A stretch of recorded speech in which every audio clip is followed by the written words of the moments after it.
Leader صاحب 5 term سے MLA ہے تو کیسے ہو جاتے ہیں انہوں؟ MP صاحب اگر بہت برسوں تک MP بنتے گئے تو کیسے ہو جاتے؟ کون ہراتا میرے کو؟ منسٹر صاحب کئی ٹرم تک منسٹر ہے تو کیسا فخر آ جاتا؟ تو ایسے انسان کامیابیوں کا سلسلہ جب ہوتا ہے تو اس سے امکان رہتا ہے اس کے اندر فخر پیدا ہو جائے، بلکہ خوی امکان رہتا. کیوں؟ اس واسطے کہ انسان وہ کامیابیوں کی وجہ اپنی صلاحیتیں سمجھتا، جبکہ کامیابی ناکامی اللہ کی طرف سے. تو بندے کو اگر کامیابی نصیب ہو تو اللہ کا شکر ادا کرنا چاہیے. اللہ مجھے کامیاب کرا. کتنے جنے آتا پاؤں مار رہے کامیاب نہیں ہو رہے، میں ہو گیا، ایسا سوچنا چاہیے نا. تو ہوا یہ کہ وہ فخر ان کے اندر سما گیا، اللہ کو پسند نہیں آیا. جنگ کے واسطے جب پہنچے وہاں تو وہ لوگ ایسا زوردار حملہ کیے جناب کہ 2000 جو نئے مسلمان تھے، ذرا کمزور ایمان کے تھے نا، ان کے پیر اکھڑ گئے اور میدان چھوڑ کے بھاگے. 2000 آدمی بھاگے تو صحابہ اکرام بھی پریشان ہو گئے اور ان میں بھی بہت سارے جو ہے میدان چھوڑ کے بھاگ گئے. سرکار پاک صلی اللہ علیہ وسلم اور چند صحابہ میدان میں رہ گئے. تو پیارے آقا علیہ الصلوۃ والسلام ویسے وقت میں جو ہے آواز لگائے، انصار کو آواز لگائے اور ایسے ہی مہاجرین کو آواز لگائے. تو سرکار پاک صلی اللہ علیہ وسلم کی آواز میں اللہ ایسا معجزہ رکھا تھا کہ ایسے گڑبڑ کے موقع پر بھی اتنے کثیر تعداد کے لوگوں کے موجودگی میں پیارے آقا علیہ الصلوۃ والسلام کی آواز ان کے کانوں تک پہنچی. تو کئی جو میدان چھوڑ کے بھاگ رہے تھے اور تیز گھوڑا بھگا دینا، واپس بھاگے تو چھوڑ کے، تو گھوڑوں کے اوپر ان کے جو سامان تھا جنگی یا ان کے جسموں پر لوہے کے ڈریسز تھے، تو اس میں آدمی موو کرنے ہلنے جلنے مشکل ہوتی. تو سرکار کا حکم ہو گیا، حضور کی آواز آ گئی، بول کے کئی لوگ اپنے لوہے کے ڈریساں اتار کے پھینک کے جو ہے گھوڑے پلٹائے. آسانی سے گھوڑا پلٹا نہ تھا وزن کی وجہ سے، اور کئی تو گھوڑوں پر سے اتر کے پیدل سرکار کی آواز کی طرف بھاگے. اکجا ہوئے مسلمان ہونے کے بعد ایسا زوردار حملہ کیے وہ حنین والوں پر کہ وہ لوگ شکست خوردہ ہوئے، شکست ہو گئی ان کو اور مسلمان فتح یاب ہو گئے. اور حنین بھی اللہ تبارک و تعالیٰ اپنے محبوب کو عطا فرمایا. تو یہ مکہ اور طائف کے بیچ میں ایک مقام ہے حنین، قبیلہ حوازن و ثقیف وہاں بستے تھے. اللہ تعالیٰ حضور پاک صلی اللہ علیہ وسلم کو وہ علاقے بھی نصیب فرما دیا. اس کے بعد سرکار پاک صلی اللہ علیہ وسلم اوتاس ایک مقام ہے وہاں کا ارادہ فرمایا. کیوں؟ یہ جو حنین کے لوگ بھاگے نکل کے جو بچ گئے تھے وہ جا کے اوتاس اور طائف کے اندر بھی بڑے بڑے قلعے تھے اس میں چھپ گئے. تو سرکار پاک صلی اللہ علیہ وسلم ان کی بیخ کنی کے لیے اوتاس پہنچے. تو وہاں اوتاس مقام پر درید ابن سما نام کا ایک 80 سال کا یا 90 سال کا بڑا تجربے کار جنگوں کا ماہر بڈھا رہتا تھا. اور وہ اور وہاں کے جو مالک نام کا جو سردار تھا اس قبیلے کا، وہ سرکار پاک صلی اللہ علیہ وسلم سے جنگ کے لیے تیاری کر کے رکھے تھے. تو حضور پاک علیہ الصلوۃ والسلام ابو عامر اشعری رضی اللہ عنہ، جو حضرت ابو موسیٰ اشعری رضی اللہ عنہ مشہور صحابی ہیں، ان کے چچا ہیں، ان کو جو ہے سپہ سالار بنا کر ان لوگوں سے مقابلے کا حکم فرمائے. تو ابتدا میں ایک کافر کی جو ہے تیر سے جو زہر آلودہ تھا، حضرت ابو عامر اشعری رضی اللہ عنہ زخمی ہو گئے اور زہر کی اثر کی وجہ سے آپ شہید ہو گئے. تو اپنے بھتیجے ابو موسیٰ اشعری رضی اللہ عنہ کو آپ اپنی جگہ مقرر فرمائیں. تو ابو موسیٰ اشعری رضی اللہ عنہ درید ابن سما اور یہ مالک نام کا جو وہاں سردار تھا اس سے مقابلہ کرے اور مسلمان سارے جو ہے زوردار جنگ کیے اور اوتاس بھی اللہ تبارک و تعالیٰ مسلمانوں کو عطا فرما دیا. پھر حضور پاک صلی اللہ علیہ وسلم طائف کا محاصرہ فرمائے. لیکن طائف میں چونکہ بڑا مضبوط قلعہ تھا اور کئی مہینوں کا راشن ان کے پاس موجود تھا، مسلمان جو ہے کئی دن کا محاصرہ کرنے کے باوجود بھی ان لوگوں کو شکست نہیں دے سکے. تو ایک صحابی مشورہ دیا، یا رسول اللہ اب یہ علاقے پہ سارے ہمارا قبضہ ہو گیا، لوگ جائیں گے تو جائیں گے کہاں؟ کہیں نہیں جا سکتے. مہینہ 2 مہینہ 3 مہینے لگنے دیجئے، آپ جو ہے مدینہ شریف کا ارادہ فرمائیے. لومڑی اپنے بل میں گھسی تو کیا ہوا، ایک دن بل کے باہر نکلنا ہے اس کو، تو اس وقت ہم دیکھ لیں گے ان کو. تو سرکار پاک صلی اللہ علیہ وسلم جو ہے مدینہ طیبہ کو واپس تشریف لے آئے. تو یہ تھے ہجرت کے 8ویں سال کے واقعات. اب آئیے ہجرت کے 9ویں سال کے واقعات میں پیارے آقا علیہ الصلوۃ والسلام زکوٰۃ کی وصولیابی کے لیے ایک سسٹم جو ہے طے فرمائے، عاملین کا تقرر فرمایا. عاملین بول تو زکوٰۃ کلیکٹ کرنے والے. تو حضور پاک صلی اللہ علیہ وسلم 16 افراد کو 16 جو ہے افراد کو عامل مقرر فرمائے جو مختلف قبیلوں میں جاتے تھے اور زکوٰۃ کلیکٹ کرتے تھے. زکوٰۃ اسلام کا ایک اہم فرض ہے نا، بڑی اس کی اہمیت ہے. اور جو مسلمان صاحب مال ہے، صاحب نصاب ہے، اس کا مال نصاب تک پہنچے تو اس کو زکوٰۃ ادا کرنا فرض ہے. اگر کوئی نہیں ادا کرا تو اس کے لیے وعیدیں ہیں قرآن میں، حدیث میں دھمکیاں ہیں، گناہ گار ہیں. حضرت ابوبکر صدیق رضی اللہ عنہ کے زمانے میں ایک قبیلہ جو ہے کہنے لگا تھا کہ ہم نماز پڑھتے، روزہ رکھتے، جو حج کرتے، لیکن ہم جو ہے زکوٰۃ وقات نہ دیتے، بھائی یہ پیسے سے نہیں لینا ہمارے سے. تو حضرت ابوبکر صدیق کا زمانہ خلافت تھا، تو حضرت ابوبکر صدیق اپنے ساتھی صحابہ کو جمع فرما کے ان سے مشورہ کرے کہ بھائی ایسا ہے، مرتد ہو گئے لوگ اور زکوٰۃ دینے سے انکار کر رہے ہیں، کیا کرنا چاہیے. تو صحابہ مشورہ دیے کہ کیا کر سکتے بھائی، لا الہ الا اللہ محمد رسول اللہ پڑھنے والے ہیں، نماز بھی پڑھتے بول رہے ہیں، اب زکوٰۃ دے رہے تو جان دو آپ بولے. حضرت عمر رضی اللہ عنہ بھی فرمائے جاننے دیجیے، ابھی دیکھیں گے بعد میں ان کے بارے میں. تو حضرت ابوبکر صدیق رضی اللہ عنہ فرمایا عمر تم جو ہے اسلام لانے سے پہلے تو بڑے زناٹ تھے، اسلام لائے بعد میں ایسے باتیں کیوں کر رہے. فرمایا بلکہ تم کو چاہیے کہ تم کہتے کہ ان سے جنگ کرو، اس واسطے کہ تم نماز اور زکوٰۃ میں فرق کرتے ہوں گے، میں نماز اور زکوٰۃ میں فرق نہیں کرتا. فرمایا تو اگر وہ زکوٰۃ نہیں دیتے ہیں تو میں ان سے اس وقت تک لڑوں گا جب تک اگر اونٹ کی باندھنے کی ڈوری رہتی نا وہ بھی اگر زکوٰۃ میں آتی ہے تو لیے بغیر نہیں چھوڑوں گا. فرمایا اور آپ جنگ کی ان سے. تو اتنی اہمیت ہے زکوٰۃ کی. میں یہ بات اس واسطے بول رہا ہوں کہ کئی لوگوں کے دل میں بخالت پیدا ہو جاتی، اللہ نوازا لیکن زکوٰۃ جیسا ادا کرنا نہیں کرتے، بلکہ کئی جو لوگ حساب ہی نہیں رکھتے. حساب رکھنا، صاحب نصاب ہے نہیں معلوم کرنا، ہمارے پاس یہ مال ہے، علماء کے پاس جا کے پوچھنا، شرعی رہنمائی حاصل کرنا، غریبوں کا حق ہے یہ. ہم اگر اپنے مسلمان بھائیوں کی مدد نہیں کریں گے، اللہ ہم کو نوازا تو اللہ تعالیٰ ہم کو محروم کر دیں گا. اگر یہاں نہیں بھی محروم ہوں گے تو قیامت کے دن اللہ کی رحمت سے محروم ہو جائیں گے. اس واسطے زکوٰۃ کی ادائیگی کی بڑی اہمیت ہے. تو سرکار اس کے لیے ایک سسٹم پورا بنوائے تھے، اس کو عاملین کا تقرر کہتے ہیں. اس کے علاوہ غزوہ تبوک جو ہے ہجرت کے 90 سال کی بڑی عظیم جنگ ہے. نہ صرف یہ بڑی عظیم جنگ ہے بلکہ یہ وہ غزوہ ہے جو آخری غزوہ ہے. یعنی سرکار پاک صلی اللہ علیہ وسلم جس جنگ میں شریک ہوتے ہیں اس کو کیا کہتے ہیں؟ غزوہ. اور جس میں شریک نہیں ہوئے لیکن حضور کے زمانے کی جنگ ہے اس کو کہتے ہیں سریہ. تو یہ جو غزوہ ہے آخری غزوہ ہے ہجرت کے 90 سال. اور اتنا بڑا لشکر کبھی بھی سرکار پاک صلی اللہ علیہ وسلم کی حیات مبارکہ میں تیار نہیں ہوا. حضور پاک صلی اللہ علیہ وسلم کو تیل کے بیوپاری شام سے آ کے خبر دیے کہ شام کے علاقوں میں رومی بادشاہ بہت بڑی فوج تیار کیا ہے اور آپ سے جنگ کا ارادہ رکھتا ہے. تو سرکار پاک صلی اللہ علیہ وسلم عام اعلان فرما دیے. جبکہ سرکار پاک صلی اللہ علیہ وسلم کی ہمیشہ یہ حکمت عملی رہتی تھی کہ جنگ میں کہاں تشریف لے جا رہے ہیں اس بات کو ڈکلیئر نہیں کرتے تھے. ان کی خبر پھیل گئی تو دشمن ریڈی ہو جاتا. لیکن اس جنگ میں سرکار پاک صلی اللہ علیہ وسلم کھلے طور پہ فرما دیے تبوک جانا ہے. اور تبوک جو ہے 800-900 کلومیٹر دور ہے مدینہ طیبہ سے. شام جو ملک ہے اس میں آتا ہی علاقہ ہے، ایک علاقے کا نام ہے تبوک. تو 30,000 کا لشکر تیار ہوا اور وہ بڑا سخت موسم تھا، شدید گرمی پڑ رہی تھی، کھجور کی فصل پکنے کا موسم تھا. تو مدینے کے لوگوں کے لیے وہ سیزن رہتا. تو اس میں لوگ کیا کرتے، اپنے گھروں میں آرام کرتے، کھاتے پیتے، جب کھجور پک جاتے تو پھر اس کو نکال کے مارکیٹ میں لاتے. تو سیزن جب رہتا آدمی اپنے سیزن کی طرف لگا رہتا نا، تو ویسے وقت میں گھر چھوڑ کے جانا گوارا نہیں رہتا. اور شدید گرمی، پھر اس میں جانا اور مشکل. پھر کیا ہوا کہ اس وقت جو ہے اتنے بڑے لشکر کی تیاری ایک بہت بڑا مسئلہ تھا، کثیر مال کی ضرورت تھی. تو پیارے آقا علیہ الصلوۃ والسلام اس وقت اعلان عام فرمائے کہ اس جنگ کے لیے مال جمع کرو. تو صحابہ کرام میں جس سے جو بن پڑ سکتا تھا سرکار پاک علیہ الصلوۃ والسلام کی خدمت اقدس میں لا کر دینے لگے. وہ مشہور واقعہ ہے ابوبکر صدیق کی جو ہے خدمت رسول اللہ کا جو بیان کیا جاتا ہے وہ اسی وقت کا ہے. حضرت عمر بھی سرکار کی خدمت میں مال پیش کیے. حضور پوچھے کتنا لائے؟ تو بولے یا رسول اللہ آدھا لایا ہوں، جو کچھ تھا سب آدھا، اس میں سے آدھا لا دیا. اور آدھا تو بولے گھر والوں کے لیے یا رسول اللہ بے سر و سامان ہی نہ چھوڑ کے آیا. اور خیال حضرت عمر کا یہ تھا کہ میں آج حضرت ابوبکر سے آگے نکل جاؤں گا، اس واسطے کہ حضرت ابوبکر کے ساتھ معاشی حالات کمزور تھے. تو مقدار کے اعتبار سے حضرت عمر کا ایسا خیال تھا میری مال کی مقدار زیادہ ہے ابوبکر کے مال سے، اس واسطے جو ہے میرا مال زیادہ ہونے سے مجھے ثواب زیادہ ملے گا. اور آج سبقت کا موقع ہے، ورنہ ہمیشہ حضرت ابوبکر صدیق ہر معاملے میں حضرت عمر سے سبقت لے جاتے تھے. فاستبقوا الخیرات کی عملی پیکر تھے، خیر کے کاموں میں آگے رہو. تو ہوا یہ کہ سرکار پاک صلی اللہ علیہ وسلم دریافت فرماتے جا رہے کہ تم کتنا لائے، تم کتنا لائے.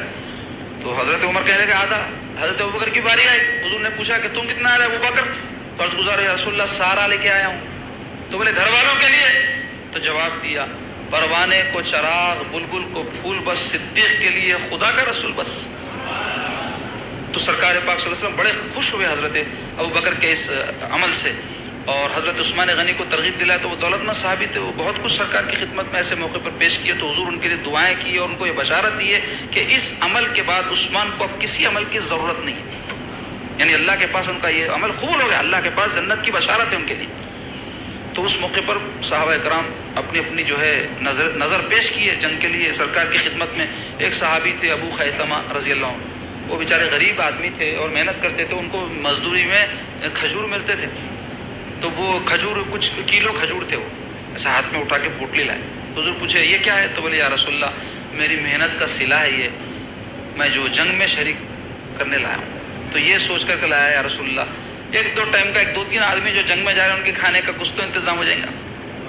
تو ان کے اس عمل کو میرے آقا اتنا قبول فرمائے, اور میرے آقا نیتوں کے دیکھنے والے ہیں, مقدار کے دیکھنے والے نہیں ہیں, اخلاص کے دیکھنے والے ہیں, کثرت کے دیکھنے والے نہیں ہیں. تو اتنا حضور کو پسند آیا ان کا یہ عمل کہ حضور وہ کھجوروں کی چھوٹی سی پوٹلی لے کر سونے چاندی کے ڈھگار کے سب سے اوپر رکھ دی, یہ بتانے کے لیے کہ اللہ اس کے رسول کے پاس نیتوں اور اخلاص کی قدر ہے, نہ کہ مقدار کی.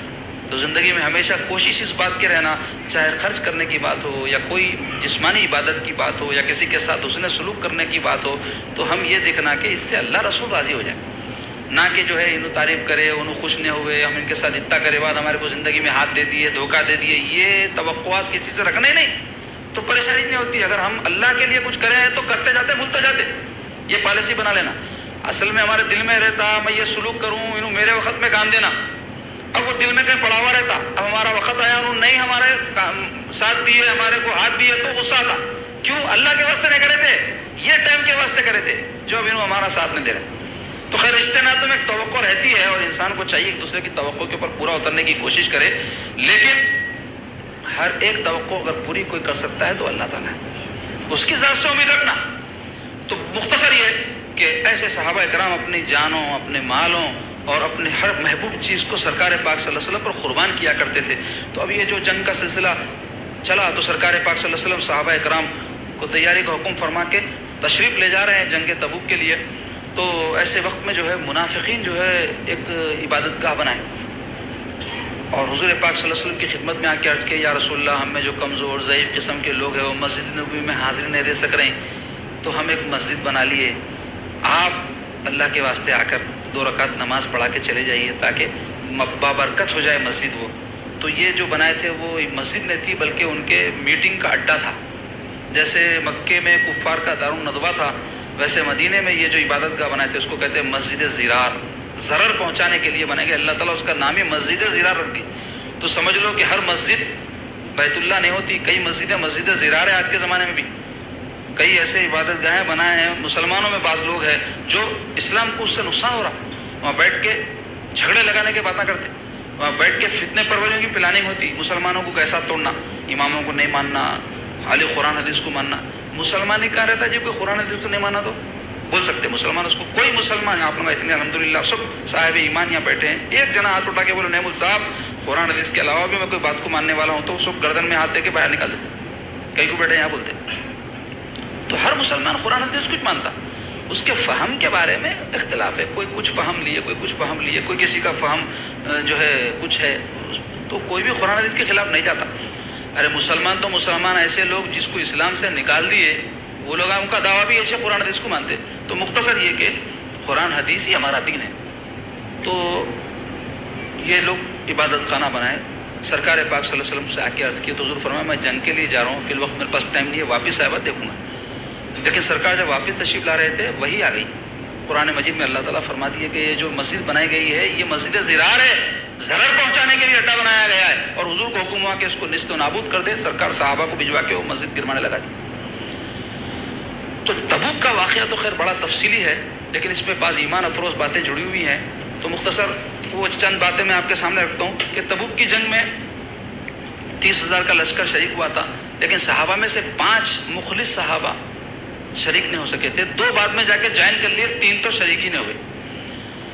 اور اس جنگ میں جو ہے جو 5 صحابہ شروع سے شریک نہیں رہے, 2 بعد میں جوائن کرے, تو ان میں ایک ابو ذر غفاری ہے, دوسرے میں ابھی ذکر کرانا کھجور کی پوٹلی لائے سو حضرت خیثمہ رضی اللہ عنہ, اور 3 جو شروع سے آخر تک شریک ہی نہیں ہوئے لیکن مخلص تھے. مخلص تھے کیوں بول رہا ہوں, کئی منافقین ایسے تھے اس جنگ کے موقع پر بہانے کر کے شریک نہیں ہوئے.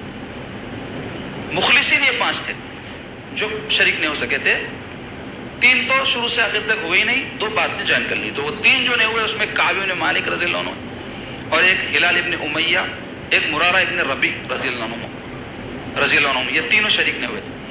اور یہ شریک نہیں ہونے کی وجہ کیا رہی, حضرت ابو ذر غفاری رضی اللہ عنہ کے پاس سواری نہیں تھی اور جنگ بہت دور تھی نا، وہ سواری کے بغیر جائیں گے تو بہت مشکل ہوتی، تو آپ کوشش میں لگے ہوئے تھے کہ کوئی سواری کا انتظام ہو جائے، لیکن نہیں ہوا اور فوج نکل گئی۔ فوج آگے جانے کے بعد میں سرکار پاک صلی اللہ علیہ وسلم سے کوئی عرض کیا، یا رسول اللہ یہ ریگستان میں دور سے کوئی آتے ہوئے دکھ رہا، کوئی آتے ہوئے تو دکھ رہا ہے، کون نہیں دکھ رہا؟ تو میرے آقا علیہ الصلوۃ والسلام ارشاد فرمائے ابو ذر ہے، فرمائے اللہ اکبر، کیا فرمائے؟ ابو ذر ہے۔ اور جب دیکھا گیا تو حضرت ابو ذر رضی اللہ عنہ جو سواری لیے تھے وہ بڑی مریل تھی، چل نہیں سکتی، جگہ جگہ رک جا رہی، تو حضرت ابو ذر کا جوش ایمانی کہاں گوارا کر سکتا تھا کہ وہ شریک نہ ہو؟ سواری کو چھوڑے، سواری پہ جو اونٹ پہ سامان لاتے پیٹوں پہ لاد کے نکل گئے، اس واسطے پہنچنے میں دیر ہو گئی ان کو۔ اور جب قریب آئے تو سرکار پاک صلی اللہ علیہ وسلم ان کو دیکھ کر ارشاد فرمائے یہ ابو ذر ایسا آدمی ہے تنہا زندگی گزارے گا، تنہا مرے گا، قیامت کے دن تنہا شان کے ساتھ اٹھے گا۔ اور ویسے ہی ہوا۔ حضرت ابو ذر غفاری رضی اللہ عنہ کا جب آخری وقت آیا تو آپ کئی جو ہے لوگوں سے ناراض ہو کر مدینہ چھوڑ کے قریب میں بستی میں جا کے رہ گئے تھے۔ آخری وقت جب آپ کا آیا تو آپ کی زوجہ کے ساتھ آپ کہنے لگے کہ بھائی میں عورت ذات ہوں، آپ کا آخری وقت ہے، آپ کا انتقال ہوگا تو میں آپ کو غسل کیسا دوں، کفن کیسا پہناؤں، تدفین کیسا کروں میں آپ کی؟ تو آپ فرمایا فکر مت کر، اللہ تعالیٰ ہمارا ذمہ دار ہے، ہم اللہ کے حوالے ہیں، جا کے تم دیکھو یہاں قریب میں جہاں راستہ ہے لوگ گزرتے وہاں ٹھہرو، کوئی آئے تو بولو سرکار کے صحابی کا انتقال ہو رہا، اللہ کچھ انتظام کر دیں گا۔ تو ان کی زوجہ پاک آ کے ایک ایسے راستے پر جہاں سے لوگ گزرتے تھے کھڑے ہو گئے، تو حسن اتفاق وہاں سے حضرت عبداللہ ابن مسعود صحابی اپنے ساتھیوں کے ساتھ گزر رہے تھے۔ تو جیسے ہی جا کے ان کی بی بی صاحبہ کہنے لگے کہ سرکار کے ایک صحابی کا انتقال ہو رہا ہے، ذرا آپ لوگ چل کے میری مدد کرو، تو سنتے ہیں عبداللہ ابن مسعود کہنے لگے ابو ذر ہے، بولے کیوں؟ حدیث سن لیے تھے سرکار کی، ان کو معلوم تھا کہ حضرت ابو ذر ہی ہو سکتا ہے ایسا کہ جو بالکل شہر سے دور رہ کر انتقال ہوں گے۔ حضور فرمائے تھے تنہا جیے گا تنہا مرے گا اور تنہا اٹھے گا قیامت کے دن۔ اور حضرت ابو خیثمہ رضی اللہ عنہ بھی ایسے ہی کر کے پہنچ گئے۔ 3 صحابہ جو نہیں پہنچے ان میں حضرت کعب بن مالک کا قصہ بڑا ایمان افروز ہے کہ حضرت کعب بن مالک خود روایت کرتے ہیں کہ میرے پاس کسی زمانے میں 2 سواریاں نہیں تھیں، اس وقت 2 شاندار سواریاں، تو میری نیت جنگ تبوک میں شریک ہونے کی تھی کہ بہت بڑا اعزاز تھا، تو میں یہ خیال کیا کہ میرے پاس زبردست سواریاں ہیں، جس دن بھی لشکر نکل رہا اس دن شامل ہو جاتا ہوں آخری ٹائم پہ، کیونکہ گرمی بہت تھی اور کھجور پک رہے تھے اور جوان آدمی تھے، بیوی والے تھے، نفس غالب آ گیا تھا، تو آپ جو ہے سوچے کہ آخری دن شریک ہوں گا، لیکن لشکر نکل گیا لیکن شریک نہیں ہو، تو بولے ٹھیک ہے بھائی 1 دن 2 دن میں کہاں تک جاتا لشکر، میرے پاس زبردست سواری ہے، دوڑا کے جا کے شریک ہو جاؤں گا۔ ایسا بولتے بولتے ہوا یہ کہ لشکر اتنا آگے نکل گیا کہ اگر چل کے بھی جاتے تو لشکر میں شامل نہیں ہو سکتے، تو ان کو بڑا افسوس ہونے لگا، اور پھر یہ کہتے ہیں مجھے بعد میں خیالات آنے لگے کہ حضور جب آئیں گے تو میں کچھ بہانہ کر دوں گا، جیسا سب لوگ بہانہ کرے میں بھی بہانہ کروں گا، حضور میرے کو بھی معاف کر دیں گے، یہی ارادہ تھا۔ یہاں تک کہ وہ لشکر گیا وہاں پہ لیکن جنگ کی نوبت نہیں آئی، اور سرکار پاک صلی اللہ علیہ وسلم 20 دن تک وہاں قیام فرما رہ کر واپس پھر مدینہ طیبہ کو تشریف لائے۔ تو یہ کہتے ہیں کہ حضور کہ ملاقات سے پہلے تو مجھے برابر یہ خیال تھا کہ میں کچھ بہانہ کروں گا، لیکن جیسے ہی سرکار پاک صلی اللہ علیہ وسلم کے پاس میں حاضر ہوا مدینہ مسجد نبوی میں، حضور کو دیکھتے ہی میرے سب جو ارادے تھے وہ ختم ہو گئے، اور میں خیال کیا کہ میں اللہ کے نبی صلی اللہ علیہ وسلم ہیں، یہ ان سے کوئی بہانہ نہیں کر سکتا، جو کچھ میرے حال پہ گزری میں حضور کو بتا دوں گا۔ اور جا کر سرکار پاک صلی اللہ علیہ وسلم کو میں سلام کیا تو پیارے آقا علیہ الصلوۃ والسلام جواب نہیں دیے، حالانکہ ہر ایک کے سلام کا سرکار جواب دیتے، اور حضور پوچھے کہ کعب تجھے کس چیز نے جنگ تبوک میں شریک ہونے سے روک دیا؟ تو کوئی صحابی بولے یا رسول اللہ 2 چادروں نے، یعنی نفس کے غلبے نے۔ تو سرکار پاک صلی اللہ علیہ وسلم سے عرض کیا یا رسول اللہ میں کوئی اور دنیا کے آدمی سے میرا معاملہ ہوتا تو کچھ بھی بہانہ کر دیتا، اللہ کے نبی علیہ الصلوۃ والسلام سے میں ہرگز جھوٹ نہیں بول سکتا، میرے نفس نے جو ہے مجھے اجازت نہیں دی، آرام و چین کی جو ہے نیند اور آرام و چین کے خیال نے مجھے اس جنگ میں شریک ہونے سے جو ہے روک دیا۔ تو سرکار پاک صلی اللہ علیہ وسلم یہ سن کر ارشاد فرمائے اللہ کے حضور میں توبہ کر، خاموش ہو۔ تو حضرت کعب کہتے ہیں کہ میں گیا اور اپنے گھر میں جب پہنچا تو سرکار پاک صلی اللہ علیہ وسلم اپنے صحابہ کو حکم فرما دیتے کوئی مجھ سے بات نہ کرے، بائیکاٹ، بات چیت نہ کرے۔ تو یہ حکم سرکار کا جب صادر ہو گیا تو ان کے رشتہ دار تک ان سے بات نہیں کرتے تھے، یہ مسجد نبوی میں حاضر ہوتے تھے، نماز پڑھتے تھے، حضور پاک صلی اللہ علیہ وسلم کے چہرہ انور کو جب دیکھتے تو حضور اپنی گردن پاک پھیر لیتے تھے، اور جب یہ نماز پڑھ رہے ہوتے حضور ان کو ملاحظہ فرماتے. ایک دن دو دن نہیں، یہ کہتے ہیں کہ 40 دن تک یہ سلسلہ چلا. 40 دن کے بعد میں سرکار کا ایک قاصد آیا اور ارشاد فرمایا کہ حضور نے حکم دیا کہ تم اپنی بیوی سے بھی الگ رہو. تو یہ اپنی بیوی سے بھی علیحدہ ہو گئے، اور یہ کہتے ہیں کہ زمین وسعت کے باوجود مجھ پر تنگ ہو گئی. مجھے اتنا غم، اتنا افسوس اور اتنا دکھ رہتا تھا کہ زندگی میں کبھی کسی موقع پر مجھے اتنا غم اور افسوس نہیں ہوا. یہاں تک کیا فرماتے، ایک دن میں بازار سے گزر رہا تھا تو میں نے دیکھا کہ ایک شخص میرے بارے میں کسی سے دریافت کر رہا ہے، اور مجھ کو وہاں کے لوگوں نے اشارہ کر کے بتایا کہ یہی کعب ہے. تو میرے پاس آیا تو وہ شخص جو ہے یہ شام کے جو ہے بادشاہ کے پاس سے خط لے کر آیا تھا، جس میں اس نے لکھا تھا کہ ہم کو پتہ چلا ہے کہ تمہارے آقا محمد صلی اللہ علیہ وسلم نے تم کو چھوڑ دیا ہے، لیکن تم بڑے لائق قدر آدمی ہو، تم ہمارے پاس چلے آؤ، ہم تمہاری قدردانی کریں گے. تو آپ وہ خط پڑھ کے بہت روئے کہ اتنا برا وقت آ گیا کہ سرکار کے دشمنوں کو مجھ سے امید پیدا ہو گئی ہے میری یہ غلطی کی وجہ سے. اور بہت آپ روئے اور خط کو آگ میں جلا دیے اور اس کو دھتکار کر نکال دیے. ابو قتادہ رضی اللہ عنہ آپ کے رشتہ دار تھے، آپ ان کے پاس جا کر بات کرنے کی کوشش کیے اور کہے کہ میری غلطی ہے، میں کیا کروں، کوئی مجھ سے بات نہیں کر رہا. تو حضرت ابو قتادہ کوئی جواب ان کو نہیں دیا. اسی طرح 50 دن گزر گئے. آپ فرماتے ہیں ایک دن میں اپنے گھر کے چھت کے اوپر نماز پڑھتے بیٹھا تھا کہ ایک شخص چیختا ہوا آیا اور آ کر کہنے لگا ہے کعب تجھ کو مبارک ہو، اللہ تعالیٰ نے تیری توبہ قبول کر لی. تو آپ کہتے ہیں کہ مجھے اتنی خوشی ہوئی خدا کی قسم کی، اس سے زیادہ خوشی کبھی نہیں ہوئی تھی. اور آپ فرماتے ہیں میں دوڑتے ہوئے جب جانے لگا راستے میں ہر شخص مجھے مبارکبادی دیتا جاتا، اے کعب تجھے مبارک ہو کہ تیری توبہ قبول ہوئی. معمولی بات نہیں ہے نا، ان کی توبہ کی قبولیت کا حکم قرآن میں آیا. اللہ تعالیٰ آیت نازل فرمائے کہ اللہ ان کو جو ہے معاف کر دیا ہے، ان کی توبہ قبول کر لیا. تو حضرت کعب کہتے کہ میں سرکار پاک صلی اللہ علیہ وسلم کی خدمت اقدس میں حاضر ہوا تو سرکار پاک صلی اللہ علیہ وسلم کا چہرہ انور جو ہے چاند کی طرح چمک رہا تھا مسرت سے کہ میرے صحابی کی توبہ قبول ہو گئی. میں حضور پاک صلی اللہ علیہ وسلم کی خدمت میں جب پہنچا تو پیارے آقا علیہ الصلوۃ والسلام ارشاد فرمائے کعب آج وہ دن ہے کہ آج سے اچھا دن تیری زندگی میں جب سے تیری ماں نے تجھے جنا ہے کبھی نہیں آیا ہوگا، اللہ نے تیری توبہ قبول فرما لی. کعب کہتے ہیں میں زار و خطار رونے لگا اور خوشی میں نے سرکار پاک صلی اللہ علیہ وسلم سے عرض کیا یا رسول اللہ میں اپنا باغ اپنی جائیداد سب اللہ اس کے رسول کی راہ میں وقف کرتا ہوں. تو سرکار فرمایا ایسا نہ کر، کچھ اپنے لیے رکھ لے تاکہ کسی کے آگے محتاج نہ ہونا پڑے. تو یہ واقعہ جنگ تبوک کے واقعات کے حوالے سے سیرت اور حدیث کی کتابوں میں بیان ہوا ہے. بڑا ایمان افروز واقعہ ہے توبہ کا. تو اس سے کیا پتہ چلا؟ توبہ بولے تو پشیمانی ہونا، غم ہونا، آدمی کے لیے اپنی غلطی کا اتنا افسوس ہونا کہ زمین وسعت کے باوجود تنگ ہو جانا اس کے لیے، یہ کیفیت کا نام توبہ ہے. توبہ منہ پہ صرف تپڑ مار لینے کا نام نہیں ہے. اور اللہ اس کے رسول کی ناراضگی بہت بڑی چیز ہے نا. لیکن آج کیا ہو گیا لوگوں کو، غلطی کر کے بھی غلطی نہیں مانتے، غلطی نہیں سمجھتے اپنے کو. کسی کو ستائے بعد میں معافی بھی چاہے تو آپ دیکھو کئی لوگ اسٹائل بناتے ہیں، اسٹائل سے بولتے معاف کر دو بھائی، کوئی انداز ہے. پشیمانی ہونا، افسوس ہونا، سامنے والے کو احساس ہونا کہ ہاں بھائی ان کو غلطی کا احساس ہوا ہے تو اس کے دل میں بھی محبت پیدا ہوتی. تو غلطی ہونے پر اللہ کے بندوں سے بھی معافی چاہنے میں کوئی شرمندگی کی بات نہیں ہے. آدمی معافی چاہنے سے چھوٹا نہیں ہو جاتا، عزت بڑھا جاتا اللہ تعالیٰ اس کی اور تعلقات بحال ہو جاتے. اور ایسے ہی غلطی اللہ کے حضور میں بھی اگر کوئی کیا ہے تو اس کی توبہ کے ذریعے اس کو معافی طلب کرنی چاہیے، گڑگڑانا چاہیے، پشیمانی ہونی چاہیے، افسوس ہونا چاہیے، اور خاص طور پہ تنہائی میں یہ سب ہونا. تو مختصر یہ کہ ان کی توبہ اللہ تعالیٰ نے قبول فرمائی.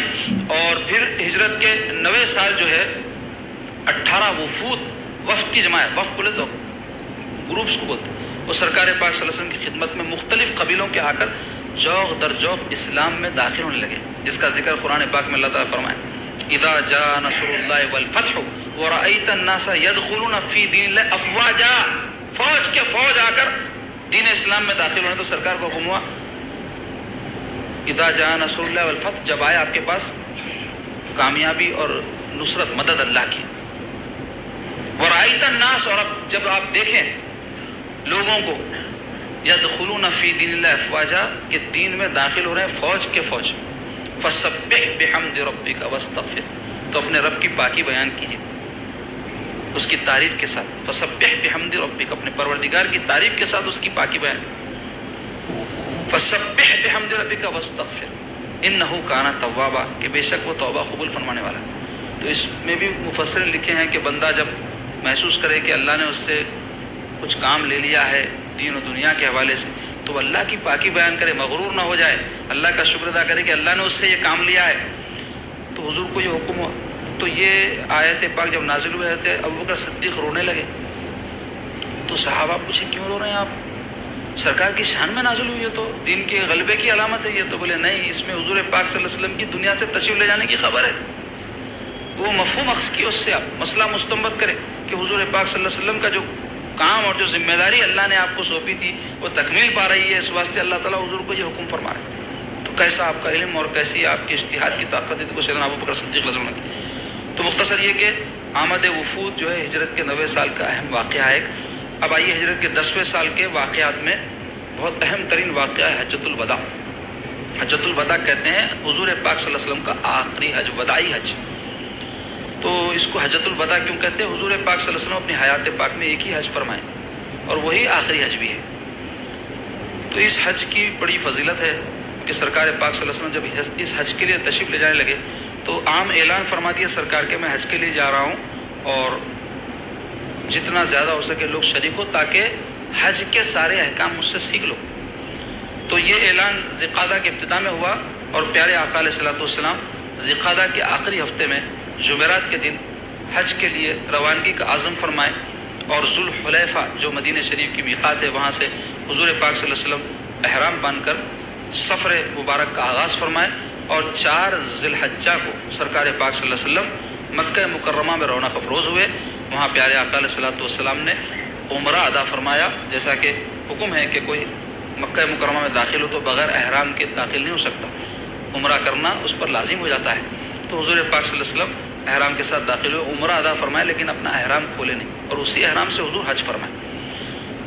بڑی تفصیل ہے واقعات کی, مختصر یہ کہ سرکار پاک صلی اللہ علیہ وسلم پھر 8 جو ہے ہجری جمعرات کے دن حج کے جو ہے مناسک کا آغاز فرمائے اور مینا میں تشریف لے گئے. وہاں حضور پاک علیہ الصلوۃ والسلام نے 5 نمازیں ادا فرمائی اور 9 ذی الحجہ کو فجر کی نماز کے بعد میدان عرفات کے لیے تشریف لے گئے. اور میدان عرفات میں جب سورج جو ہے ڈھلنا شروع ہوا, زوال بولتے نا اس کو, تو اس موقع پر پیارے آقا علیہ الصلوۃ والسلام وہ خطبہ ارشاد فرمائے جس کو خطبہ حجۃ الوداع کہتے ہیں. وہ بڑا عظیم الشان خطبہ ہے, بلکہ بین الاقوامی وہ ایک چارٹر ہے جس میں پورے اصول, قانون کے بنیادی باتیں, حقوق انسانیت کے لیے کیا کیا ہے, پیارے آقا علیہ الصلوۃ والسلام اس کو بیان فرمائے. اس میں سب سے پہلے تو حضور علیہ الصلوۃ والسلام یہ ارشاد فرمائے کہ جتنے بھی جاہلیت کے معاملات تھے اسلام سے پہلے, لوگ عجیب عجیب قسم کے اصول ضابطے بن رہے, تو حضور فرمایا وہ سب میں اپنے قدموں کے نیچے ڈال دیا, پامال. آج کے بعد کوئی رولز, کوئی ریگولیشن نہیں, اب جو اللہ رسول کے احکام ہے وہی ریگولیشنس ہے. کوئی اپنی طرف سے لا کے ہمارے بابا ایسا بولے تھے, ہمارے دادا ایسے تھے, قدیم زمانے میں ہوتا ہے ایسا, فقریہ کرتے تھے, ہمارے خاندان کا یہ رواج ہے, یہ رسم ہے بول کے کرتے تھے. حضور فرمایا سب برخاست, اب صرف قال اللہ و قال رسول اللہ, جو قانون اللہ رسول کا ہے وہ چلے گا. پھر سرکار پاک صلی اللہ علیہ وسلم سود کی حرمت کے بارے میں تاکید فرمائے. پھر پیارے آقا علیہ الصلوۃ والسلام عزتوں آبروؤں کی تاکید فرمائے کہ ایک مسلمان کی جان, مسلمان کا مال اور مسلمان کی آبرو دوسرے مسلمان پر ایسے ہی حرام ہے جیسے سرکار فرمائے کہ یہ مقدس سرزمین حرمت والی ہے, ویسے ہی کسی مسلمان کے لیے روا نہیں کہ کسی مسلمان کی جان لینا حق, اس کا مال ہڑپے یا اس کی آبرو اتارے.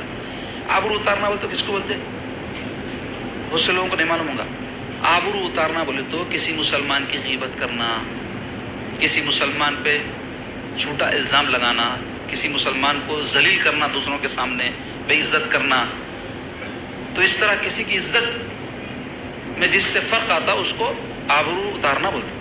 تو ایسے ہی حرام ہے جیسے کہ اس مسلمان کی جان لینا حرام, کسی مسلمان کا مال لینا حرام, کسی مسلمان کا مال تجارت کے ذریعے یا کوئی لین دین, مالی لین دین جو روا ہے, جو جائز ہے, اس کے ذریعے جائز ہوتا ہے, نہ کہ دھوکہ دے کر, جھوٹ بول کے, ظلم کر کے, پلاٹوں پہ قبضے کر لینا, ایجنٹ گیری کر کے لوگوں کے پیسے کھا جانا.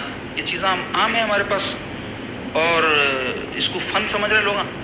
جو جتنا دھوکہ دینے والا, جتنے بٹے بازی کرنے والا, جھوٹ بولنا, اتنا ہوشیار آدمی آج کے دور میں. جو جتنا بڑا بے ایمان ہے اتنا بڑا لیڈر سمجھا جا رہا, ایسا ماحول بنا ہوا ہے. تو اللہ تعالیٰ ایسی چیزوں سے محفوظ رکھے ہم کو. تو مختصر ہے کہ سرکار پاک صلی اللہ علیہ وسلم بڑا بلیغ خطبہ ارشاد فرمائے اور حضور ارشاد فرماتے جاتے 1,24,000 صحابہ کا اس وقت مجمع تھا. ان سب میں سرکار پاک صلی اللہ علیہ وسلم یہ واعظ فرمانے کے بعد ارشاد فرمائے کہ کیا میں نے اللہ کا پیغام تم تک نہیں پہنچایا؟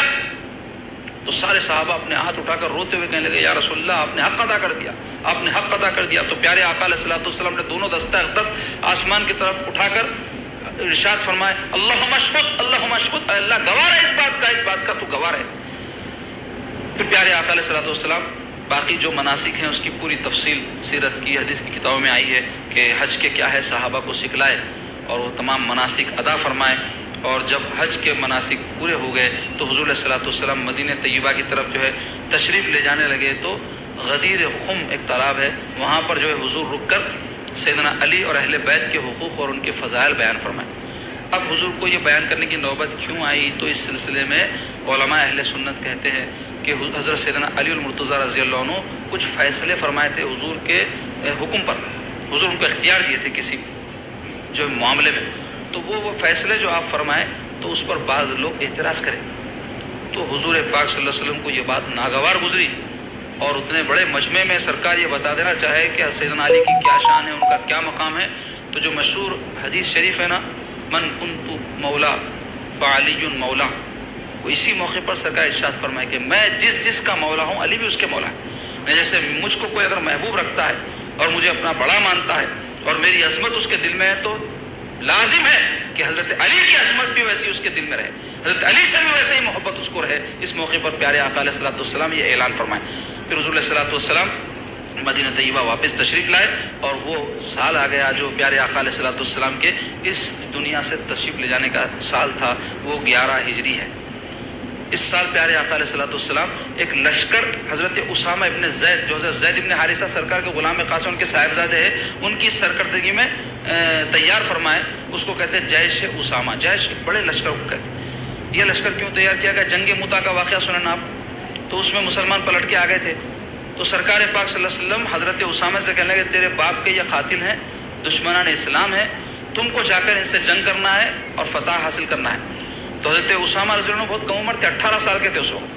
جب آپ کو امیر لشکر بنایا گیا تو کئی لوگوں کو خیال پیدا ہوا اتنے چھوٹے بچے کو تجربہ نہیں ہے، کچھ نہیں ہے، اور ان کو جو ہے سرکار امیر بنا دیے، بلکہ خیال پیدا ہو کہ آپس میں باتیں کرنے لگے۔ تو سرکار پاک صلی اللہ علیہ وسلم کو جب اس بات کی اطلاع ملی تو حضور علیہ الصلوۃ والسلام کی علالت کا سلسلہ شروع ہو گیا تھا، جس میں آپ اس دنیا سے تشریف لے گئے وہ علالت کا۔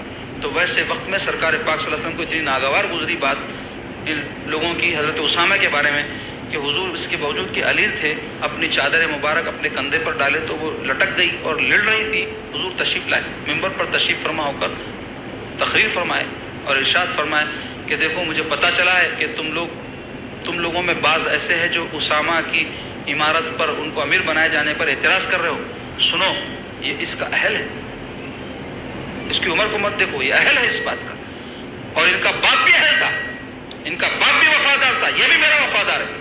اور حضور پاک صلی اللہ علیہ وسلم سب کو جب نصیحت فرمائے تو بڑے بڑے صحابہ ابوبکر صدیق عمر میں تجربے میں بڑے اور مخلص مہاجر صحابہ تھے، عمر بڑے بڑے جو صحابہ تھے سب عرض گزار ہوئے یا رسول اللہ آپ جو فیصلہ فرمائیں ہم کو منظور ہے، اس پہ کسی کو اعتراض نہیں ہے۔ لہٰذا آپ کو لشکر تیار ہوا اور ایک مقام پر اعلان ہوا کہ سب لوگ جمع ہو جائیں اور جنگ کے لیے جائیں گے، لیکن سرکار پاک صلی اللہ علیہ وسلم کی جو ہے علالت کا سلسلہ بڑھتا گیا۔ تو حضور پاک صلی اللہ علیہ وسلم 20 یا 22 سفر کو بقیع شریف تشریف لے گئے تھے، وہاں جا کر آپ جو ہے واپس جب تشریف لائے تو بخار آ گیا سرکار پاک صلی اللہ علیہ وسلم، اور وہاں سے آپ کی جو ہے علالت کا آغاز ہوا اور وہ سلسلہ چلتا رہا۔ تو علالت اتنی بڑی کہ حضور امامت کے لیے بھی اس کے باوجود کہ حجرہ پاک مسجد نبوی کے متصل تھا، مسجد میں تشریف نہیں لا سک رہے تھے کمزوری کی وجہ سے، تو حضرت ابوبکر صدیق رضی اللہ عنہ کو حضور نے حکم فرمایا ہے وہ امامت کرے، تو حضرت ابوبکر صدیق 17 جو ہے نمازوں کی امامت فرمائے، حضور کی جو ہے عدم موجودگی کی وجہ سے